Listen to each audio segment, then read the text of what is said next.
ఓం నమో భగవతే దక్షిణామూర్తియే నమో నమః.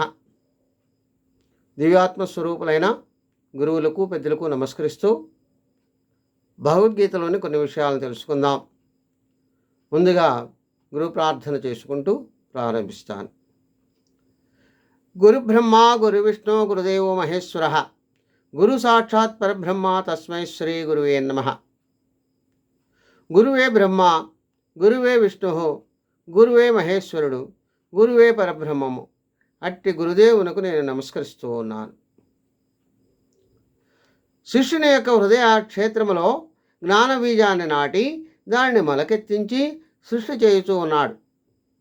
మరియు బ్రహ్మ యొక్క చతుర్ముఖముల నుండి వెలువడినటువంటి 4 వేదాల యొక్క మహావాక్యాలైనటువంటి 1 ప్రజ్ఞానం బ్రహ్మ, 2 అహం బ్రహ్మస్మి, 3 తత్వమసి, 4 అయాత్మ బ్రహ్మ అనేటటువంటి వాణిని బోధించి వాని లక్ష్యమగు అధిష్టాన చేతన బ్రహ్మాన్ని దర్శింపచేస్తాడు. కాబట్టి గురువు బ్రహ్మస్వరూపుడు అవుతూ ఉన్నాడు.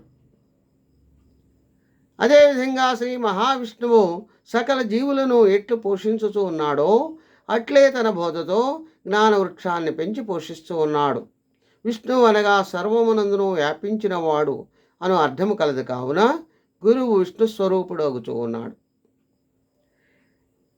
ఇక మహేశ్వరుడు లయకారునిగా ఉండి సర్వ ప్రాణులను లయము చేయుతూ ఉన్నాడు.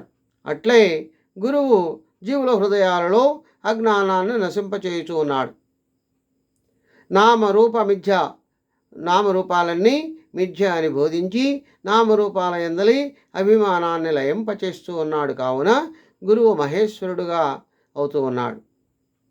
అదేవిధంగా బ్రహ్మ విద్భైవ భవతి,